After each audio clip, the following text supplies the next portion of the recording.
السلام علیکم ورحمۃ اللہ وبرکاتہ۔ حضرات،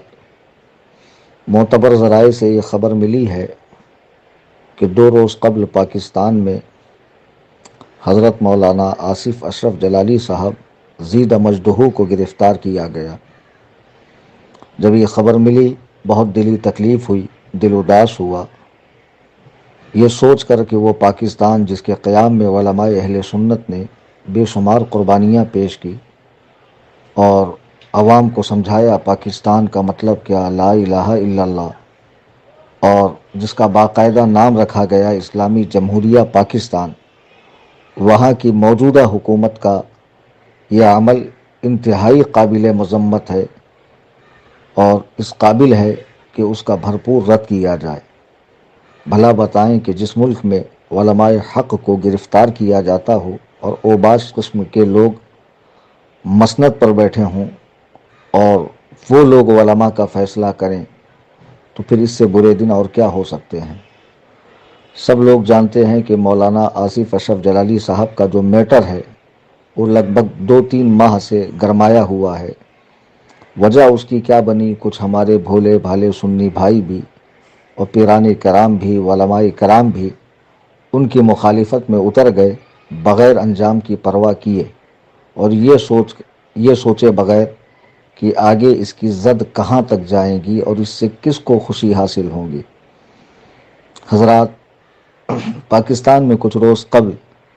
ایک خاتون نے ایک ٹی وی پر کے چینل پر انٹرویو دیتے ہوئے حضرت سیدنا ابو بکر صدیق رضی اللہ تعالی عنہ و ارضاہ عنا کو ظالم کہا۔ تو جب اس نے یہ خباثتیں بکی تو آج جو لوگ مخالفت میں اترے ہوئے ہیں ان لوگوں نے اس وقت کیا رد عمل ظاہر کیا، اس کی مخالفت میں کون سا کام کیا، ذرا وہ بتائیں گے۔ جوابی کارروائی کے طور پر، عمل کے رد عمل کے طور پر، جواب الجواب کے طور پر مولانا آصف اشرف جلالی صاحب نے اس خاتون کو جواب دیتے ہوئے کہ جس مسئلے میں تم حضرت سیدنا ابو بکر صدیق رضی اللہ تعالیٰ عنہ کو خاطی اور ظالم کہہ رہی ہو، کہ جو کہ افضل البشر ہیں اور بالاتفاق اہل سنت و جماعت کے نزدیک انبیاء کے بعد سب سے عظیم الشان ذات شخصیت حضرت ابو بکر صدیق رضی اللہ تعالیٰ عنہ کی ہے، جس مسئلے کو لے کر تم بکواس کر رہی ہو اس کے سیاق و سباق سے تم ناواقف ہو، تو بہرحال انہوں نے باغ فدق کی حیثیت کو اہل سنت و جماعت کے 1400 سالہ اجماع سے، نظریے سے، دلائل سے ثابت کیا کہ اس مسئلے میں کیا صورتحال ہے۔ تو دوران گفتگو جب انہوں نے کہا کہ سیدہ فاطمہ ظاہرہ طیبہ طاہرہ عالمہ فاضلہ حضرت بی بی فاطمہ رضی اللہ تبارک و تعالی عنہا حضرت ابو بکر سے مطالبہ کر رہی تھیں، تو اس وقت وہ خطا پر تھیں، اور جب یہ الفاظ ان کے منہ سے نکلے تو پوری دنیا میں گویا ایک ہنگامہ کھڑا ہو گیا۔ پھر انہوں نے اس کی وضاحت کئی نشستوں میں کی، ایسا نہیں ہے کہ اس بیان کو دینے کے بعد وہ غائب ہو گئے ہوں اور عوام سے نظریں نہ ملائی ہوں یا کسی کے سوال کا جواب ہی نہ دیا ہو۔ جتنے اعتراضات ان تک پہنچے انہوں نے ہر بار جو ہے اس کا جواب دلائل سے دیا کہ بات یہ ہے، میری مراد خطا سے خطا اجتہادی ہے۔ یقیناً اہل سنت و جماعت کے اجماع کے مطابق انبیاء و ملائکہ کے بعد کوئی بھی ہستی معصوم نہیں ہے، البتہ بعضوں کو اللہ سبحانہ و تعالیٰ نے محفوظ رکھا ہوا ہے، اور ان سے اگر خطا ہو بھی جائے تو وہ ایسی خطا ہے جس میں ثواب ہی ملتا ہے، ایک ثواب تو بہرحال اسے ملتا ہے، اسے خطا اجتہادی کہتے ہیں۔ اتنی وضاحت کے بعد بھی لوگوں نے ان کی مخالفت کی اور کیا کچھ کیا، وہ ساری باتیں آپ سب جانتے ہیں، مجھے دہرانے کی ضرورت نہیں ہے۔ بات تو یہ تھی کہ جب انہوں نے تقریر میں اس قسم کی بات کہی تو جو لوگ اپنے مریدین میں بیٹھ کر ڈینگے ہانک رہے تھے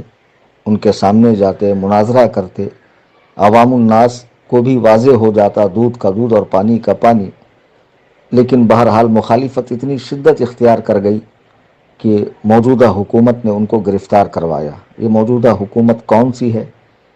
یہ جو لوگ پاکستان کے نہیں ہیں، دوسرے ممالک سے تعلق رکھتے ہیں، جیسے میں فقیر محمد کلیم حنفی رضوی، ہندوستان سے میرا تعلق ہے، یہ میرا ملک ہے، لیکن ہمیں سب پتہ ہے کہ موجودہ حکومت قادیانیت نواز بھی ہے، شیعہ نواز بھی ہے۔ وہ شیعہ جو پاکستان کو، وہ شیعہ جو گھوڑے کے پجاری، جن کا یہ خیال ہے کہ پاکستان کا قیام ذوالجناح کے کھر کے بدلے ہوا ہے، معاذ اللہ رب العالمین ثم معاذ اللہ رب العالمین۔ جس ملک میں شیعہ ذاکرین بے لگام ہو کر منبر رسول سے حضرات صحابہ پر تبرہ کرتے ہیں،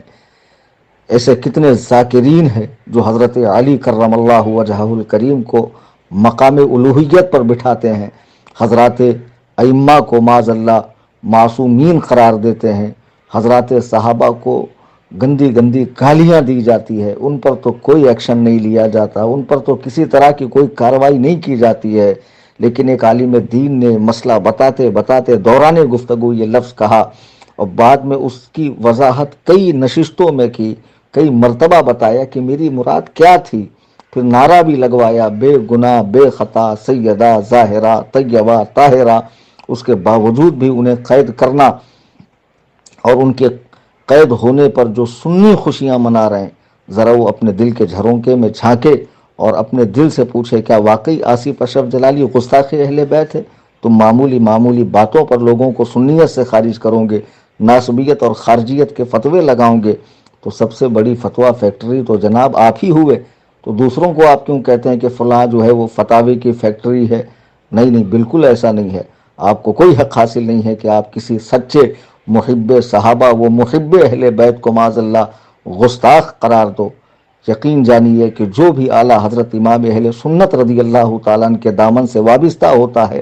اس کے حاشیے خیال میں بھی کسی مقدس ہستی کی گستاخی آ نہیں سکتی، چہ جائے کہ وہ سیدہ ظاہرہ طیبہ طاہرہ حضرت بی بی فاطمہ رضی اللہ تعالیٰ عنہ کی توہین کرے۔ انہوں نے کئی مرتبہ جب اس کی وضاحت کر دی ہے تو پھر ایک ہی بات کو پکڑ کر بیٹھنا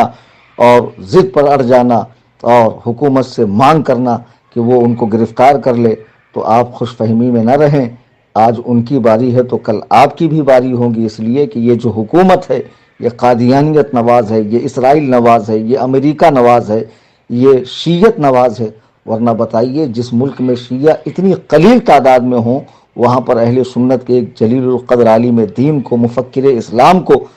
پابند سلاسل کیا جاتا ہے، حوالہ زندہ کیا جاتا ہے، اور لوگ خوشیاں منا رہے ہیں۔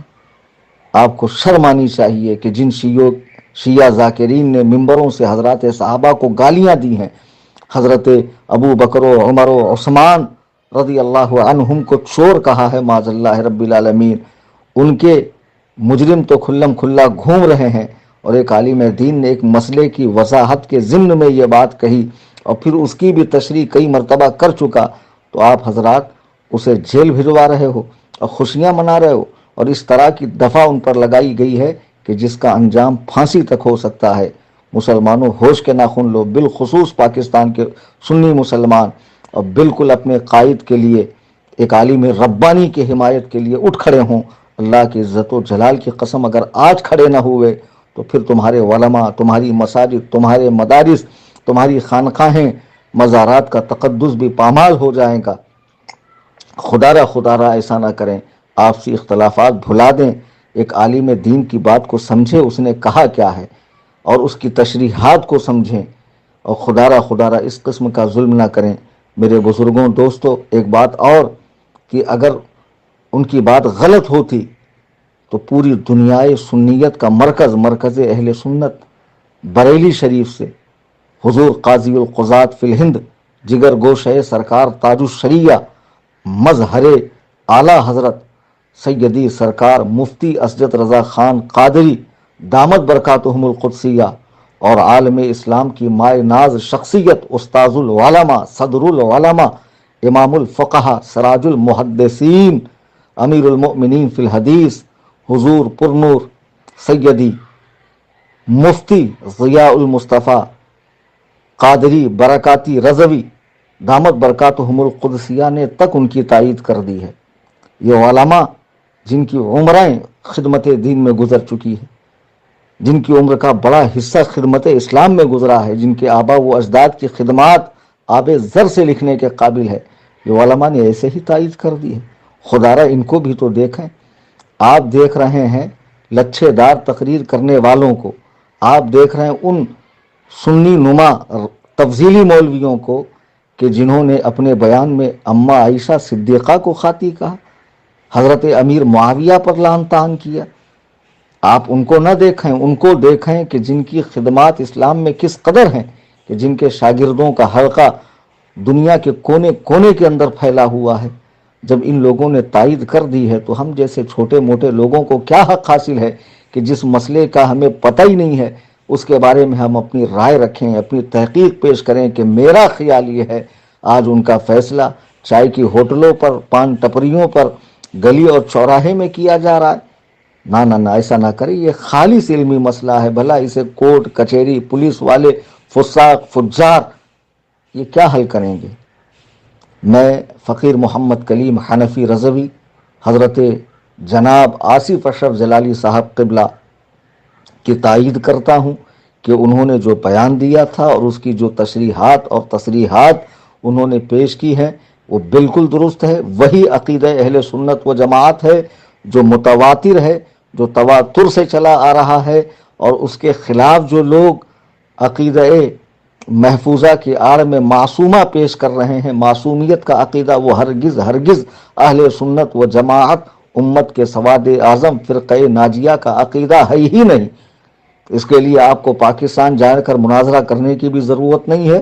جن حضرات کو مناظرے کا شوق چررایا ہو وہ اپنی تشنگی میرے پاس آ کر بھی بجھا سکتے ہیں۔ بہرحال اس وقت تمام اہل سنت و جماعت، تمام سلاسل کے اہل سنت و جماعت، تمام تنظیموں سے تعلق رکھنے والے جو اہل سنت و جماعت ہیں متحد ہوں، متفق ہوں اور ایک عالم دین کی گرفتاری پر صدائے احتجاج بلند کریں، مظاہرے کریں اور حکومت پاکستان کو یہ دکھا دیں کہ ایک سنی عالم کے گرفتار کرنے کا مطلب کیا ہوتا ہے۔ انہیں احساس ہونا چاہیے، وہ دوبارہ ایسی ناپاک جرأت کسی اور عالم دین کے ساتھ نہ کریں۔ میرے بزرگوں، دوستوں، متحد رہیے، حضرات صحابہ سے محبت کیجیے، اہل بیت پاک سے محبت کیجیے، علماء حق جو اس زمانے میں بچے کچے رہ گئے ہیں، جو آپ کو حق بول کر فتنہ فرقہائے باطلہ سے بچاتے ہیں، اگر یہ بھی رخصت ہو جائیں گے تو حدیث پاک کے مطابق حتیٰ لم کہ قیامت کے قریب ایسا بھی زمانہ آئے گا کہ علماء اٹھا لیے جائیں گے۔ اتخذ الناس رؤوسا جخالا فسئلوا فافتوا بغیر علم، پھر جوہلا جو ہے مسند پر بٹھائے جائیں گے، انہی سے مسائل پوچھے جائیں گے، وہ خود بھی گمراہ ہوں گے، لوگوں کو بھی گمراہ کریں گے، بغیر علم کے فتوے دیں گے۔ یہ جو بچے کچے علماء ہے جو حق گوئی کر رہے ہیں، حق ادا کر رہے ہیں، خدمت اسلام کا، خدمت دین و سنیت کا، ان کی قدر کیجئے۔ ان کی زندگیوں میں موت کے بعد تو بہت چادریں چڑھتی ہے، بڑی بڑی مزارات بنتی ہے، یہ ان کا حق نہیں ہے۔ جب تک وہ زندہ ہیں ان کی ذات سے فائدہ اٹھائیے اور ان کی طرف اٹھنے والے تیر کو آپ یوں سمجھیں کہ یہ میری جانب آ رہا ہے، تو جیسے آپ اپنی ذات کا دفاع کریں گے اس سے بڑھ کر ایک عالم کا دفاع کیجئے۔ اللہ تعالی ہم سب کو مذہب مہذب اہل سنت و جماعت یعنی مسلک اعلی حضرت پر سخت پابند رکھے۔ آمین ثم آمین۔ فی امان اللہ۔ خدا